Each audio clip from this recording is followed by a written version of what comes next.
السلام علیکم، میں ہوں سجاد انور۔ ستار خان صاحب حسب سابق ہمارے ساتھ ہیں۔ ستار خان صاحب، آج بہت افسوسناک خبر ہے کراچی سے، گول پلازا جس طریقے سے وہاں پہ آتش زدگی ہوئی، 100 سے زیادہ لوگ مسنگ ہیں، اور ابھی تک تو کوئی تقریباً 15 لوگوں کی ہلاکت کی تصدیق ہوئی ہے، لیکن وزیر اعلیٰ سندھ اور میئر کراچی دونوں کٹہرے میں کھڑے کر دیے گئے ہیں، میڈیا کی طرف سے بھی اور عوام کی طرف سے بھی۔ اس پہ بات کریں گے۔ اڈیالہ جیل سے آپ کے مرشد کے لیے بہت بری خبر ہے۔ سال ظافر نے آج ایک خبر دی ہے۔ کتنی سناؤ گے یار، تجھے ہر تیسرے دن کوئی نہ کوئی بری خبر سنا رہے ہوتے ہو۔ سال ظافر نے خبر دی ہے۔ آپ چاہتے ہو کہ جی جو مرشدی گروپ ہے، اگر اسے مرشد کہا جاتا ہے تو وہ ہمیشہ کے لیے ماتم میں چلے جائیں۔ ماتم ہے، پہلے ایک سوگ ہے، آپ چاہتے ہیں کہ وہ سوگ کا ماتم خدا کا کے پیریڈ۔ لیے کربلا کے ساتھ مت جوڑ دیجیے گا مرشدی نہیں، گروپ ہمارے کو۔ کچھ بندے جوڑتے ہیں۔ اچھا، البتہ سال ظافر نے جو خبر دی ہے وہ بڑی انٹرسٹنگ ہے کہ جی اڈیالہ میں کچھ قیدی ہیں جو گالم گلوچ کرتے ہیں، اور ان کا بندوبست کرنے کے لیے ایک سخت گیر اور جلاد قسم کا سپرڈنٹ جو ہے نا، وہ جناب وہ تعینات کر دیا گیا ہے، اور اب جو ہے ان کی خیر نہیں ہے۔ یہ آپ کے مرشد کے لیے ایک بری خبر ہے۔ لیکن محسن نقوی صاحب جو ہیں وہ بہت آج کل ونڈرز کر رہے ہیں۔ ایک طرف جو تحریک تحفظ آئین والے، انہوں نے کہا جی کہ جنہوں نے الیکشن چوری کیا ان کے خلاف آرٹیکل 6 ہونا چاہیے۔ ان کا اشارہ تو ظاہر ہے سیدھا سیدھا CDF کی طرف ہوتا ہے، لیکن محسن نقوی نے ان کو بائی پاس کرتے ہوئے PTI کے ارکان کے ساتھ ڈائریکٹ ہونے کا فیصلہ کیا اور ان کے ساتھ ملاقاتیں شروع کر دی ہیں، جو کہ پھر آپ کی پارٹی کے لیے ڈینجرس ہے، PTI کے لیے۔ لیکن جنرل نعیم لودھی صاحب ہیں، وہ ان کے لیے ایک تھریٹ الرٹ جاری ہوا ہے ان کی گفتگو۔ انہوں نے کہا جی کہ جو عاصم منیر صاحب ہیں CDF، وہ اپنی انا کو چھوڑیں اور عمران خان کے ساتھ جو ہے وہ کمپرومائز کریں۔ تو اس پر جو CDF صاحب کے مداح کچھ صحافی، انہوں نے کہا کہ ان کو ایسا نہیں کہنا چاہیے، انا جو ہے وہ ادھر نہیں ہے ادھر ہے۔ یہ کہاں ہے؟ آپ نعیم لودھی صاحب کے بارے میں بھی کچھ کہنا چاہیں گے؟ اور پھر شہباز گل صاحب کی لافزنیاں تو چلتی رہتی ہیں، لیکن ریسنٹلی انہوں نے جو مریم اورنگزیب کی شخصیت کے بارے میں بہت برے الفاظ استعمال کیے خواتین کے لیے۔ تو وہ ہمیشہ ایک طرف وہ کہتا ہے یہ میری بہنیں، اور دوسری طرف وہ جو حشر کرتا ہے اس کو خود اللہ کی پناہ۔ ان پہ بات کریں گے۔ یہ 3-4 اہم چیزیں، لیکن سب سے پہلے ہم کراچی کی بات کرتے ہیں۔ دیکھیں، یہ جو آگ لگتی ہے خان صاحب، کراچی میں اکثر پلازے جل جاتے ہیں، راکھ ہو جاتے ہیں، لیکن جو بلدیہ ٹاؤن کا جو واقعہ تھا اس کے نتیجے میں تو MQM صاف اس میں شامل تھی، اس آتش زدگی میں، جس میں کافی زیادہ اموات ہوئی تھیں، پھر ان کے اوپر انکوائریاں بھی ہوئیں۔ لیکن یہ جو گول پلازا ہے، اس کی جو رات کا واقعہ، یہ بہت تکلیف دہ ہے۔ 100 سے زیادہ لوگ مسنگ ہیں۔ وہ ایسے ویژولز تھے جو دیکھے نہیں جا رہے تھے، اور لوگ جو ہیں وہ سیدھا وزیر اعلیٰ سندھ اور میئر کراچی کے بارے میں کہتے ہیں کہ وہ 24 گھنٹوں کے بعد، پتہ نہیں کتنے 17 گھنٹوں کے بعد آئے، جن کے بارے میں یہ تھا کہ وہ کراچی نہیں تھے، انہوں نے فرسٹ فلائٹ پکڑی اور وہ آئے، لیکن وہ کراچی میں ہوتے تو اگر تاخیر ہوتی تو ان کے اوپر آپ بات کر سکتے تھے۔ تو سب سے پہلے تو آپ بتائیں کہ یہ جو آگ لگتی ہے کراچی میں، اس کے لیے ہمیں کیا ارینجمنٹس کرنے چاہیے؟ کراچی میں سب سے ٹاپ پہ آپ کراچی کو لے لیں، لاہور بھی آتا ہے کسی حد تک، باقی ایک دو شہر ہیں جو آتے ہیں، لیکن پرومیننٹلی کراچی آتا ہے، بالکل، کیونکہ کثیر منزلہ عمارتیں جو ہیں نا وہ کراچی میں ہیں، اور کئی عمارتیں ایسی ہیں جہاں تک پہنچنا وہ ریسکیو کے لیے بھی مشکل ہو جاتا ہے۔ تو ایک تو ہم پسماندہ ملکوں میں آتے ہیں، ترقی پذیر پتہ نہیں کتنے عرصے سے کہا جا رہا ہے، ترقی یافتہ پتہ نہیں کب ہوں گے۔ ہماری عمر ہی گزر گئی، ہماری عمر ہی گزر گئی، ترقی پذیری میں، ترقی یافتہ نہیں ہو سکے ہم۔ تو یہ ہے، اوپر سے آگ سے بچاؤ کا طریقہ۔ سجاد صاحب، آپ کو میں مشکل میں ڈال سکتا ہوں۔ ہم جس اسٹوڈیو میں بیٹھے ہیں، خدا نہ خواستہ یہاں آگ لگ جاتی ہے، کوئی بندوبست نہیں ہے، بندوبست ہونا ایک اور چیز ہے. ہمیں آگ سے بچنے کا نہیں آتا طریقہ ہی نہیں کہ آتا. کیا طریقہ کیا جانا جس سے میں اپنے آپ کو آگ سے بچا لوں. یہ بہت بڑا ایشو ہوتا ہے. کہیں بھی کسی وقت بھی کچھ ہو سکتا ہے. آگ کہیں بھی کسی جگہ پہ بھی لگ سکتی ہے. پہلی جو بات ہے کہ اپنے آپ کو آگ سے کیسے بچا سکتے ہیں, اور پھر آگ سے بچانے کے لیے کیا کیا چیزیں ضروری ہوتی ہیں جو اس وقت تھیں کہ نہیں تھیں. یہ ایک 2 سٹیپ جو پرائمریلی 2 سٹیپ پوری دنیا میں ڈسکس ہوتے ہیں. ہمارے یہاں ماشاءاللہ ہمیں خود بھی نہیں پتا آگ سے کیسے بچنا. کسی طرح کی کوئی سیوک ایجوکیشن ہے ہی نہیں سرے سے. دوسرا یہ ہے کہ جس چیزوں سے آگ سے بچایا جانا چاہیے, نمبر 2 وہ آتی ہیں. پہلے یہ ہے کہ ہم نے کیسے بچنا ہے, ہم نے کیسے بچنا.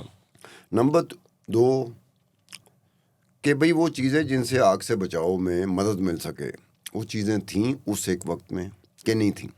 اور پھر تیسری بات بھی اس کے ساتھ جڑی ہوئی ہے, کیا وہ چیزیں استعمال کرنی آتی ہیں ہمیں جو آگ میں گر جاتے ہیں. ابھی ریسکیو نے آنا ہے. ہاں, اس سے پہلے جو لوکل ارینجمنٹ ہیں وہ یہ ہے کہ سیلف ریسکیو کہہ لیں آپ, کہ میں نے اپنے آپ کو کس طرح بچانا. تو یہ ساری چیزوں کا فقدان ہوتا ہے. اس کے بعد نمبر 4, نمبر 5, نمبر 6, ہر جگہ پہ پھر وہی ہے نا کہ جو چونکہ غیر ذمہ داری ہے. لیکن یار میں نے دیکھا تھا کہ ہمارے لاہور میں کچھ پلازوں میں جب آگ لگی سارے جل کے, LDA پلازا مشہور واقعہ ہے, لیکن وہ کہانیاں ساتھ ساتھ یہ چلتی تھی کہ پتہ نہیں ریکارڈ جلائے گئے زمینوں کے یا گھپلوں کے یا کرپشن کے. اسی طرح لاہور میں سرکاری دفتروں میں تو آگ لگتی رہی, لیکن اس طرح کا ایک بڑا ایک سیوک سینٹر جہاں پہ عوام ہوں اس طرح کا, ہاں پیس جل گیا تھا سارا. یہ جو حفیظ سینٹر کے ساتھ میں بھی ہوا تھا, پیس تو بالکل جل گیا. پیس بالکل جل گیا تھا. اچھا, سوال یہ ہے کہ ہمارے جنگل بھی جلتے ہیں. مارگلا میں کئی دن تک آگ لگی رہتی ہے. اور یہ جو آگ ہے, پشاور میں ایک جگہ پہ آگ لگی تھی, شاید آپ کو یاد ہوگا, کمرشل ایریا میں, تو وہ آگ بھی بجھی نہیں تھی, 1.5-2 دن تک چلتی تھی. تو اس کے لیے نا ایک تو صوبوں کو اپنی کیپیسٹی بلڈ کرنے کی ضرورت ہے, خاص طور پہ کراچی کو اپنی کیپیسٹی بہت بلڈ کرنے کی ضرورت ہے. اور وہ گنجان آبادیوں میں جب پلازے بنے ہوتے ہیں تو وہاں پہ ریسکیو کی اور یہ جو واٹر ٹنل پہنچنا اور وہ بھی مسئلہ ہوتا ہے, وہ بھی مسئلہ. لیکن اب ہمیں ارینج یہ کرنا چاہیے, ہم جو JF تھنڈر بیچ رہے ہیں اور ایروناٹک میں ہم نے ایک اپنا نام بنا لیا ہے, تو ہمیں کچھ ایسے ہیلی کاپٹر یا ایسے کچھ جہاز ری ڈیزائن کرنے چاہیے, دنیا سے سیکھنا چاہیے کہ جو ہم اوپر سے پانی پھینک سکیں. جیسے دیکھیں نا, جنگل میں آگ لگتی ہے, کتنے ایکڑ کے جنگلات جل جاتے ہیں, راکھ ہو جاتے ہیں. وہ قیمتی لکڑی ہوتی ہے. دنیا میں جس میں امریکہ بھی آیا تھا, یورپ بھی آیا تھا, کہ وہاں جب جنگلوں میں آگ لگتی ہے تو ان کے لیے بہت بڑا مسئلہ بن جاتا ہے. بہت بڑا مسئلہ, اور یہ موسمیاتی تبدیلیوں کا بھی نتیجہ ہو رہا ہے. تو بہرحال اس پہ صرف سندھ گورنمنٹ کو نشانہ بنا کے آپ سیاسی پوائنٹ سکورنگ تو کر سکتے ہیں. پنجاب گورنمنٹ کیا کرتی ہے جب اس طرح کا کوئی ہو جائے؟ آپ بتا رہے تھے. اگر آپ چاہتے ہیں کہ آپ کا برانڈ یا کاروبار ہزاروں ناظرین تک پہنچے تو ہمارے ساتھ ایڈورٹائزنگ کریں. اپنی پروڈکٹ کو صحیح آڈینس تک پہنچانے کے لیے ہم سے رابطہ کریں. ایڈورٹائزنگ کے لیے نمبر اسکرین پر موجود ہے. پنجاب گورنمنٹ یہ کرتی ہے, اگر اس طرح کا واقعہ لاہور میں ہوا ہوتا تو فوراً جو علاقے کا SP ہے اور یہ جو DC ہے وہ دونوں معطل ہو جانے تھے اب تک, اور لوگوں کے لیے واہ ہو جانی تھی, جناب بلے بلے ہو گیا. اب یہ ہے کہ ایڈمنسٹریٹو پوائنٹ آف ویو سے کسی بیوروکریٹ سے, کسی سیکٹری سے, یا کوئی آفیشیل مشینری جو ایگزیکیوٹ کرتے ہیں, خدا کی قسم وہ ہنستے ہوں گے اس بات پہ. ہاں, وہ سارے سیاسی حکومت کرتی کیا ہے, جیسے آپ نے بتایا کہ پنجاب حکومت کرتی کیا ہے, لوگوں کی فیلنگ, DC اڑا دو, SP اڑا دو. بھائی اس DC اس SP کا اس آگ لگنے سے کوئی تعلق بنتا ہے کہ نہیں بنتا؟ موقع پہ آ کے نا شہباز شریف صاحب تو یہ کرتے تھے نا کہ افسروں کی بےزتی کر دیتے تھے کہ آپ کو پتہ نہیں چلا اتنی لیٹ پہ پہنچے, آپ کو میں ابھی. ہاں, جو لوگ ہوتے ہیں مجھے سمجھ نہیں آتی کہ وہ خوش کیوں ہوتے ہیں, کیونکہ وہ مطمئن کیوں ہو جاتے ہیں, کیونکہ یہ انسٹنٹ ریلیف لگتا ہے ان کو کہ ایک عہدیدار. کئی دفعہ ہوا ہے کہ عام بندہ کہہ رہا ہے خان صاحب انہوں نے DC بدل دیتا, SP بدل دیتا. میں کہ یار تو کیوں خوش ہونا پیا؟ ابھی میں کیا DC کو بدلنا, SP کو بدلنا, کیا آپ نے پوری طرح مطمئن ہو گئے؟ انکوائری رپورٹ بھی آ گئی 4 گھنٹے میں, 5 گھنٹے میں, 6 گھنٹے میں. دنیا کی کوئی انکوائری رپورٹ بتائیں جو آئی ہو. وہ نہیں، وہ تو پہلے آپ فوراً پہلے لمحے میں پہلے لمحے آپ یہ کرتے، اس بیچارے کا بیچ میں ہے کہ نہیں یار. حتیٰ کہ میں آپ کو بتاؤں کہ کراچی میں ایک گٹر کا ڈھکن جو ہے وہاں پہ یہ بھی مسئلہ ہے، بڑے معصوم بچے، چھوٹے بچے بیچارے فوت ہو جاتے ہیں، لیکن ان کو میڈیا ایسے فلیش کرتا ہے نا، پہلی خبر ایک دکھ کی کہانی بنا کے.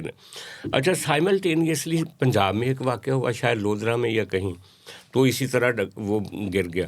تو خبر کیا آئی؟ یہ نہیں خبر آئی کہ وہ بچہ کون تھا، کہاں گرا، کیسے گرا. خبر یہ آئی کہ مریم صاحبہ نے فوراً ڈی سی جو ہے وہ ڈسمس کر دی، اس کو ٹرانسفر کر دیا، وہاں سے معطل کر دیا. اچھا، میں ذاتی اپنا تجربہ بتا سکتا ہوں جرنلزم میں. ہاں، چاہے وہ اخبار کے دور میں جب میں جرنلزم کرتا تھا، یا جب ٹی وی میں آیا تو ایز اینکر پرسن کرتا رہا. جی میں نے ایک چیز نوٹس کی، یہ پاکستان کی وفاقی حکومت اور خاص طور پہ دو حکومتوں کے بارے میں، ایک پنجاب کی حکومت اور ایک سندھ کی حکومت. جی بڑی عجیب سی بات تھی. میں خبر دیتا تھا، وفاقی حکومت اس میں اس کی زد میں آتی تھی یا پنجاب حکومت آتی تھی. یار یہ کتنے دن میرے پیچھے پڑے رہتے تھے. کون؟ پنجاب حکومت والے اور وفاقی حکومت والے. خان صاحب نہیں، کس پارٹی کی بات کر رہے ہیں؟ پی ٹی آئی کی؟ اس میں پی ٹی آئی بھی آتی ہے. لیکن سندھ حکومت کا میں نے بالکل ڈفرینٹ دیکھا.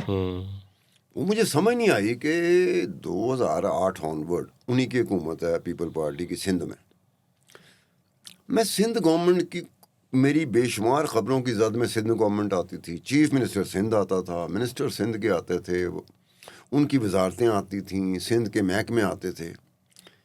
بائی چانس اگر 2-4 دن بعد وہی بندے ملے، منسٹر مجھے ملا یا اس کا ڈی جی ملا ہے یا سیکٹری ملا ہے یا کوئی بھی ملا ہے جو ٹاپ پہ، جو میری خبر کی زد میں براہ راست آیا ہوتا تھا، یار مجھے بلا کیسے ملے ہوتے اور ستار خان صاحب کیا حال چال ہے، ٹھیک ٹھاک ہے. تو میں حیران ہوتا تھا کہ گلا کریں گے مجھ سے، گلا کریں گے. ہاں، وہ گلا نہیں کرتے. آج وہ اس معاملے میں نیور مائنڈ ہے. آج سندھ کی گورنمنٹ آج جو مراد علی شاہ وہ پریس کانفرنس کر رہے تھے تو وہاں پہ ہر طرح کے سوال ہوئے، ہر طرح کے لوگوں نے بخیے دیر دیے ان کے کہ آپ نے یہ نہیں کیا، یہ نہیں کیا. تو وہ ہر بات پہ کہتے تھے کہ میں کسی بات پہ ناراض نہیں ہو سکتا، آپ کا حق ہے ہونا بھی یہ سوال چاہیے کہ یار یہ جرنلسٹ ہے. اچھا، یہ جرنلسٹ لیکن ساتھ وہ کہہ رہے تھے کہ بھئی آگ لگی نا، مزید آگ نہ لگائیں. مطلب کوئی ایسی یہ کہا انہوں نے کہ مزید آگ نہ. اچھا، لیکن کراچی میں ایک کراچی کے لیے ایک نوٹ میرا یہ بھی ہے کہ کراچی شہر جو ہے نا، جس کو ایم کیو ایم کرتی رہی آج تک آئیڈلائز، وہاں پہ خاص طور پہ جب سے الیکٹرانک میڈیا ہے نا 2002 کے بعد، پہلے اردو اخباروں میں بھی کراچی میں اردو سپیکنگز کی ایک بڑی اکثریت تھی، لیکن اب جو ہے مین سلاٹس جو ہے نا وہاں پہ نیوز کے اور دوسرے، وہاں پہ اردو سپیکنگ اشرافیہ بیٹھی ہے، نوجوان رپورٹر بھی اردو سپیکنگ ہوتا ہے. ان کی سندھ گورنمنٹ کے بارے میں نا ایک پریجوڈس ہے، ایک لنگوسٹک پریجوڈس ہے. اچھا، اس میں ایک جملہ ٹھوک دوں میں. جی. ہم سب امید سے ہیں. ہاں، جیو کا بڑا زبردست شو رہا ہے. جی. میں مور اور لیس میں کوشش کرتا تھا کہ یار ہم سب امید سے ہیں، اس کو دیکھ لیا جائے. طنز و مزاح کا پروگرام تھا، اچھا لگتا تھا. اس میں انہوں نے کریکٹر بنائے ہوئے تھے. جی. اس میں نواز شریف بھی تھا، اس میں شہباز شریف بھی تھا، اس میں زرداری صاحب بھی تھے، اس میں زرداری بھی تھا، مولانا فضل الرحمان بھی تھے. جی. ایک شخصیت، سیاسی شخصیت غائب تھی، وہ الطاف حسین.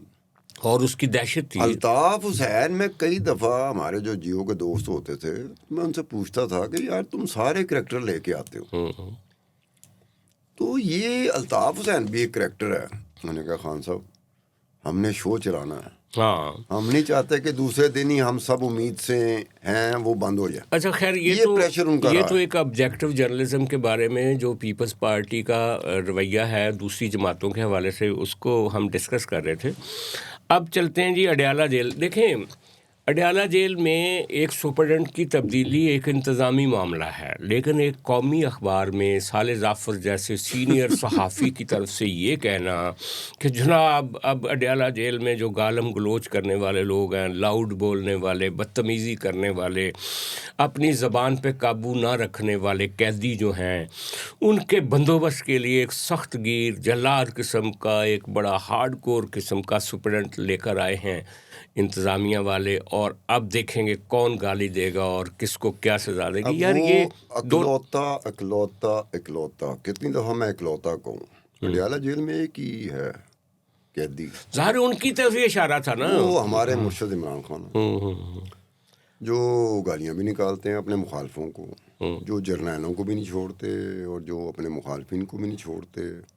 وہ اپنی بڑاس نکال رہا ہے نا، اور نکالنے دینی چاہیے یار. کیا پی ٹی آئی والے بیچاروں میں اتنی ہمت نہیں ہے، اتنی دلیری نہیں ہے کہ اپنے مرشد نوں اڈیالہ جیل تو چھڑوا سکن، تو وہ تو نکلوا نہیں سکتے، تو کیا پھر مرشد عمران خان اپنی بڑاس بھی نہیں نکال سکتا؟ یار دیکھو، ویسے بھی جو گالی ہوتی ہے نا، گالی دینا یہ سب سے کمزور آدمی کی نشانی ہوتی ہے. اب وہ ایک آخری نشانی ہے، اس کو بھی ایک بات بتاؤں، اگر یہ صالح ظفر کے ساتھ میری بڑی فرینکنس رہی ہے جب میں اسلام آباد میں تھا، بڑی اچھی فرینکنس، مذاق کیا کرتے تھے. تو یہ صالح ظفر صاحب کی، میں بعد میں اس سے بات بھی کروں گا صالح ظفر سے، یہ جو انہوں نے خبر دی ہے اور جو اس کی کنسٹرکشن کی ہے، جو جملے لکھے ہیں، وہ بڑے عجیب صالح ظفر کے پاس جملے نہیں ہوں گے، صالح ظفر کے پاس الفاظ نہیں ہوں گے، صالح ظفر کے پاس فکرے نہیں ہوں گے، یہ کیسے ہو سکتا ہے؟ لیکن یار یہ آبجیکٹو جرنلزم نہیں ہے کہ آپ ایک قیدی کو نشانہ بنا کے ایک نیا جو آیا ہے آپ کا جیل سپرڈنٹ، اس کو آپ لارجر دین لائف بنا کے اس کے اوپر مسلط کر رہے ہیں. یار یہ بھی تو اچھی بات ہے. جو سوگ اور ماتم میں رہ رہے ہیں اپنا، ہمارا مرشدی گروپ جو رہ رہا ہے، ہمارے پی ٹی آئی کے رہ رہے ہیں، سوگ اور ماتم میں رہ رہے ہیں. پتہ نہیں کتنے سالوں سے سوگ ماتم چل رہا ہے، اگلے پتہ نہیں کتنے سالوں. یہ انہوں نے ایک نئی چیز کا پیش خیمہ رکھ دیا صالح ظفر صاحب نے. بھلا کیا پیش خیمہ؟ ابھی کچھ ہی گھنٹے گزریں گے، ایک آدھا دن گزرے گا، تو مرشدی مجھے کیا کہہ رہے ہوں گے، خان صاحب پہلے ظلموں سے آپ کو تھکاوٹ نہیں ہوئی تھی کہ اب نیا ظلم کر دیا، کچھ ظالم قسم کا آپ سپرڈنٹ لے کے آ رہے ہیں. دیکھو یہ ظلم کی نئی داستان لگتی ہے. ہاں، یہ ظلم کی بولیں گے آنے والے دنوں میں. دیکھنا سوشل میڈیا ٹکا کے آئے گا کہ دیکھو جی اتنا بڑا قد کاٹ کا لیڈر، تو اس کے لیے ایک ظالم سپرڈنٹ رکھ دیا. میں بتاتا ہوں، میں نے پہلے اب آپ کے شو میں کہا تھا کہ کسی ایک، میں اس کو معصوم کہوں گا، معصوم اس لیے کہوں گا کہ اس کی بھی طبیعت جو ہے نا، وہ ہمارے مرشد عمران خان سے ملتی ہے. کس کی؟ وہ ایک جیل کا سٹاف ہی تھا، چھوٹی سطح کا تھا. وہ وہاں سے گزر رہا تھا بیرک کے سامنے سے. اب سٹاف والا گزر سکتا ہے، قیدی تو نہیں گزر سکتے، ہم بھی نہیں گزر سکتے. سٹاف والا گزر رہا تھا، پتہ نہیں اس کی ڈیوٹی ختم ہو گئی تھی کیا تھا، یا کسی اور جگہ پہ جا رہا تھا. تو ہمارے مرشد عمران خان صاحب ایز یوزول گالی گلوچ ٹھا کر کے دے رہے تھے. وہ بیچارہ سمجھا کہ شاید اس کو گالی دے رہے. اچھا ویسے وہ فون تو ان کے پاس ہوتا نہیں ہے، اور بھی کوئی چیز نہیں ہوتی، تو وہ گالیاں کیسے دیتے ہوں گے؟ خود کلامی کرتے ہوں گے؟ خود کلامی کرتا ہے، بڑی آواز ہے اس کی. اچھا. اس کی آواز کی جو پچ ہے نا مرشد کی، وہ بہت خوفناک ہے. اچھا. دور دور تک جاتی ہے. وہ پاگل بیوقوف، وہ تجھے پتا ہے کہ روٹین میں وہ گالیاں نکال رہا ہے، تجھے نہیں نکال رہا. وہ بیوقوف کتنا ہوگا جو سامنے سے گزرا، وہ اپنے حالات کا مارا ہوگا. وہ اپنے حالات میں انہوں نے کیا مینو کٹدا پیا، انہیں بھی مرشد نو گالاں کرنیاں شروع کرتی. اچھا. اس کو شاید پہلی مرتبہ ہوا کہ اس کو شاید یہ نہ پتا ہو کہ گالیاں نکالنے والا کون ہے. نہیں، یہ پتا تھا اسے. اچھا، یہ پتا تھا. انہوں غصہ چڑھ گیا، انہیں بھی مرشد دی ماں پینک کرتی. اچھا. اب مرشد کے سامنے پہلی مرتبہ ہوا کہ کوئی جوابی کاروائی ہوئی، کیونکہ یہ جیل کا سٹاف حملہ ان کو پتا تھا. وہ تو کوئی نہیں کر رہے تھے کہ بھئی، ورنہ تو دیواریں تھیں ارد گرد نا ٹھیک ہے نا. وہ بڑاس نکالنے کا ذریعہ بنا کے نا، تو اس کو کہتے ہیں کرندے ہو یار. اب وہ ہوا تو مرشد چپ. اب مرشد کے لیے پہلا تجربہ تھا. ہاں شاید. اب یہ جو حرکت ہوئی ہے، جو صالح ظفر کہہ رہا ہے کہ ایک ایسا سپرڈنٹ ہے جس کو میں نہیں جانتا کون ہے، ناصر بیگ. اب ناصر بیگ کو میں نہیں جانتا، ٹھیک ہے. اگر میں ناصر بیگ کو جانتا ہوں جس طرح کہ ایک جرنلسٹ نہیں جانتا، میں چونکہ ناصر بیگ کو جانتا نہیں ہوں. اگر میں جانتا ہوتا نا، تو سجاد صاحب آپ کے شو میں 4 رنگ بھر دیتا. ہو ناصر بیگ آیا، ناصر بیگ تو اس طرح کا ہے، ناصر بیگ اس طرح کا ہے. وہ ہے مرشد نا کی کرن لگے ہو. اگے بچارہ غم زدہ بیٹھا ہوا ہے، اس کی جو پارٹی ہے پی ٹی آئی، وہ فائنل کال دیتا دیتا بیچارہ بوڑھا ہو گیا. ہم ناصر بیگ کو تو ویلکم نہیں کہہ سکتے، لیکن مرشد آپ کے جو عمران خان، ان کو ہوپ فار دی بیسٹ کہہ سکتے ہیں کہ آپ کے لیے. میری ہمدردیاں مرشد کے ساتھ ہوں گی. وجہ یہ ہے کہ اس کو کتھارسس کا بیچارے کو آپ اگر ایک موقع تھا آپ دے رہے تھے، اچھی بات تھی. جنرل نعیم لودھی صاحب ہیں، انہوں انہوں نے وہ اپنے نا مختلف وی لاگز میں بار بار یہ بات کرتے ہیں کہ جناب عاصم منیر صاحب جو ہیں وہ پاکستان کی سب سے مقبول پارٹی کے ساتھ جو ناروا سلوک کر رہے ہیں، اور جو عمران خان صاحب کے بارے میں ان کا ایک ایگو ہے اس کو وہ کم کریں، ریکنسائل کریں عمران خان صاحب کے ساتھ. تو میں نے دیکھا کہ آج ایک دو جو تجزیہ کار ہیں انہوں نے نعیم لودھی صاحب کو جواب دیا کہ انا تو دوسری طرف ہے، عاصم منیر صاحب کی طرف نہیں. یعنی انہوں نے ایک طرح سے ان کے لیے ایک تھریٹ جاری کر دیا کہ آپ ایک ڈینجر زون میں آ رہے ہیں لودھی صاحب. آپ عاصم منیر صاحب کو بار بار سجیسٹ کر رہے ہیں کہ اپنی ایگو کو نیچے کریں، حالانکہ ایگو دوسری سائڈ پہ ہے. تو اب یہ ہے کہ یہاں میں صرف ایک بتاؤں کہ پہلے بھی کچھ ریٹائرڈ جنرل تھے تجزیہ کار نعیم لودھی صاحب جیسے، تو وہ جب باز نہیں آئے آپ کی مرشد کی حمایت سے تو پھر ان کی پینشن وغیرہ جب کٹنے لگی تو وہ ان کو جی ایچ کیو بلا کے انہوں نے کہا کہ تسی پیسے ادھروں لیندے ہو تو گلاں تسی ادھر کر دے ہو. تو انہوں نے وہ پھر میوٹ پہ لگ گئے. ان کے بھی وی لاگ بڑے چلتے تھے. سجاد صاحب آپ کے بارے میں جو تاثر آتا ہے نا اسکرین پہ، وہ آتا ہے بڑا مناسب آدمی ہوگا، بڑا شریف آدمی ہوگا، لیکن آپ پورے کھوچل ہیں. آپ جنرل خالد نعیم لودھی صاحب، میں آپ سے مخاطب ہوں اگر سن رہے ہوں، یہ لچ تلا ہے سجاد انور نے. سوال مجھ سے ایسا کیا، میں مجبور ہوں، میرے پاس ڈاکومنٹ رہے ہیں، میں خبریں بناتا رہا ہوں، خبریں چھپتی رہی ہیں دی نیوز میں. ایک خبر تھی اسلام آباد انٹرنیشنل ایئرپورٹ پہ، اچھا، اربوں روپے کا کرپشن، اربوں روپے کی کرپشن. اسلام آباد ایئرپورٹ، اسلام آباد انٹرنیشنل نیا جو ایئرپورٹ، جو نیا ایئرپورٹ ہے، اس کی کنسٹرکشن جو تھی نا، وہ ڈیفینس منسٹری انکوائری کر رہی تھی. ڈیفینس منسٹری کی انکوائری رپورٹ، اب دیکھیں کیا انکوائری رپورٹ بنی. وہ میں نے رپورٹ کیا، اور یہ ہمارے جنگ نیوز جیو کے جو مالک ہیں نا شکیل الرحمان، میر شکیل الرحمان، یہ میرے ساتھ رابطے میں رہتے تھے کہ دوسری خبر میں یہ ہے، تیسری خبر میں یہ ہے، ستار خان تیرے پاس تو لگتا ہے بہت کچھ پڑھا. میں کہا جی انبار لگا ہوا ہے تو 5-6 خبریں بن گیا مختلف پہلو سے. انہوں نے کہا ٹھیک ہے. جب خبر چھپتی تھی شکیل الرحمان مجھ سے رابطے میں آتا تھا. اچھا ایک اور بات آپ نے کی تھی، وہ خبر کب ہے؟ میں کہا اس کے بعد وہ خبر ہے. کہنا ٹھیک ہے. خبر کیا تھی؟ اب دیکھیں، اس سے بڑھ کے میری نظر میں کم ظرفی نہیں ہو سکتی. اچھا، انہوں نے رسپانسبل ڈکلیئر کر دیا سارے کا سارا مدعا جو انٹرنیشنل ایئرپورٹ اسلام آباد کا تھا، سارے کا سارا مدعا کس پہ ڈالا؟ جنرل پرویز مشرف پہ. کنہوں نے؟ یہ انکوائری رپورٹ نے، ڈیفینس منسٹری کی جو انکوائری رپورٹ. تو جنرل لودھی صاحب کا کیا اس میں معاملہ؟ جنرل لودھی صاحب یہ تھے کہ جو چیز فائنل ہوتی تھی نا بورڈ آف ڈائریکٹرز میں، اس میں جنرل لودھی صاحب کے بھی سائن ہوتے تھے. اچھا، مطلب جنرل لودھی صاحب کو ایگزانوریٹ کر دیا گیا. ایگزانوریٹ سمجھتے ہیں نا آپ؟ ایگزانوریٹ. میں کہا یار اس بندے کے تو بورڈ آف ڈائریکٹر پہ سائن ہے، جنرل پرویز مشرف کے تو بورڈ آف ڈائریکٹر پہ سائن ہی نہیں ہے.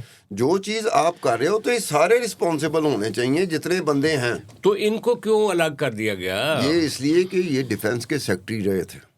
اچھا، انہوں نے کہا ساڈا باس ہے، ساڈا باس ہے. ڈیفینس منسٹری جو تھی نا وہ بھی سیانی ہو گئی. انہوں نے کہا ساڈا باس ہے، یا کوئی دوست بیٹھا ہوگا. اور یہ ایک تھا کہ جنرل پرویز مشرف صاحب جا چکے ہوئے تھے، وہ صدر نہیں رہے تھے. تو ان کا کوئی بوجھ نہیں تھا نا، وہ اس لیے اس کا بوجھ نہیں تھا. اور اس میں لودھی صاحب بھی شامل تھے اس جرم میں.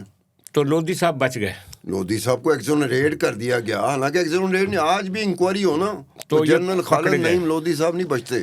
تو اور یہ میری بات پھر آئیڈیا دے رہے عاصم منیر صاحب نہیں ہونا چاہیے یار. جس نے میری بات سنو، مجھے دائی کہا جاتا تھا اسلام آباد انٹرنیشنل ایئرپورٹ کے اوپر. ہزاروں صفحات پر مشتمل جتنی انکوائری ہوئی ساری میرے پاس ہیں. اور اس میں ایک بات ہے کہ سلیم بخاری صاحب اس وقت ایک چینل میں بیٹھے ہوئے بڑے خوش ہوں گے. ایک دفعہ میری ان سے بات ہوئی تھی تو میں نے کہا تھا خالد نعیم لودھی کے میں ڈاکومنٹ بھیجوں گا. وہ اتفاق کی بات ہے، ہم لوگ بلکڑ قسم کے لوگ ہیں. بخاری صاحب کو بھی یاد نہیں رہا، مجھے بھی یاد نہیں رہا. لیکن یہ بات کرنے کے بعد اس کی وجہ بیک گراؤنڈ ہے کہ بخاری صاحب کیوں خوش ہوں گے، وہ کسی اور شو میں بتاؤں گا. اچھا، اب ایک سوال یہ ہے کہ تحفظ آئین موومنٹ جو ہے جناب اچکزئی صاحب تو بن گئے نا اب لیڈر آف دی اپوزیشن، اور کچھ لوگ کہہ رہے ہیں کہ وہ 2 مہینے کے لیے بنے. وہ آپ کی والی بات کہ علیمہ خان صاحب ہی ان کو برداشت نہیں کریں گی ان کے طرز عمل کو.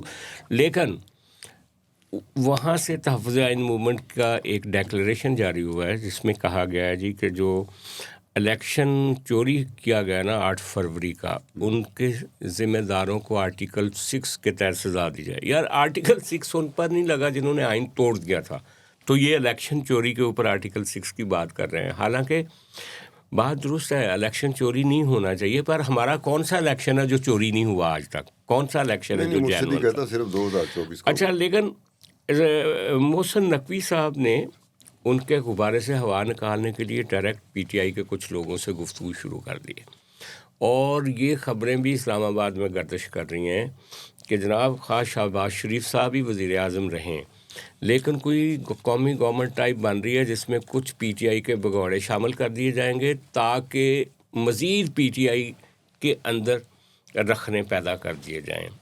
آپ کے مرشد کو ایک طرف سپرڈنٹ جیل تنگ کر رہا ہے، دوسری طرف محسن نقوی تنگ کر رہا ہے، تو یہ اللہ ہی خیر مرشد کی میرے خیال میں لائف میں قسمت کا یہ ہوگا کہ نجومی جو ہے نا وہ بتا سکتا ہے کہ مرشد کے کتنا عرصہ مرشد کو اس تکلیف میں رہنا پڑے گا جس تکلیف میں ہے.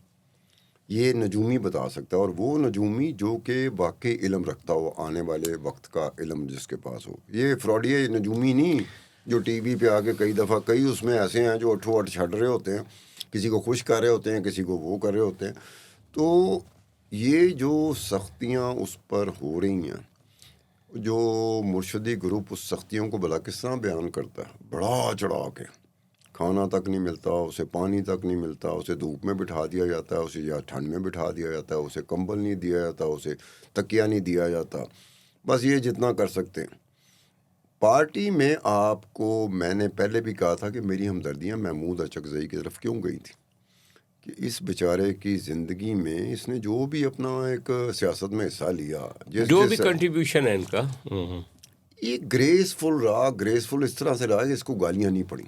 تو اب وہ گرے ایریے میں چلا گیا. اب وہ آپ بتا رہے ہیں نا کہ یہ اس کے ساتھ جو آپ بتا رہے ہیں، کیا یہ تحریک کیا ہے؟ تحریک تحفظ آئین موومنٹ. تو اس میں محمود اچکزئی بھی ہوں گے کہ نہیں ہیں؟ وہ ہے نا. اچھا وہ ہے. تو یہ زبان انہوں نے کیوں استعمال کی؟ وہ کہا گیا ہوگا نا کہ تسی ڈرفٹ کر دے پہ ہو، جو سٹیٹک سٹینس ہے ہمارا مرشد کا، عمران خان کا، آپ اس سے ڈرفٹ کریں، واپس آؤ. وہ بیچارہ واپس آ گیا ہوگا. نہیں وہ نہیں واپس آئے گا. وہ بڑا آنے والے وقت میں نہیں آئے گا، میں اس کے بارے میں نہیں کہہ رہا، لیکن یہ کہنے والی بات ہے. لیکن یہ جو ہے نا کہ پی ٹی آئی کے اندر مزید ڈڑے بندیاں اور گورنمنٹ کی کوشش جو کہ ہر اپوزیشن کو توڑنے کے لیے کی جاتی ہے، بدقسمتی سے وہی حالات ہیں. لیکن آپ کے مرشد کے لیے جو آپ نے لفظ بولا نا، وہ ایک مصرع ہے نا کہ مشکلیں اتنی پڑی مجھ پہ کہ آساں ہو گئیں. میرا مطلب 15-20 سال اور لگیں گے. پتہ نہیں یار، میرا تو خیال ہے 15-20 دنوں میں ان کو آنا چاہیے، جس طریقے سے آپ کا کیمرہ مین ان کا انتظار کرتا رہتا ہے. یہ تو شدائی ہے، عاشق ہے. تو یہ رات کو سوتا ہے تو ایک دفعہ اس کی تصویر دیکھ لے تو پھر سوتا ہے، ورنہ نہیں آتی. اب کل دیکھیں گے کہ کل یہ جو سارے ایونٹس ہیں وہ کل کیا شکل بدلتے ہیں. آج کے لیے اتنا ہی. خدا حافظ.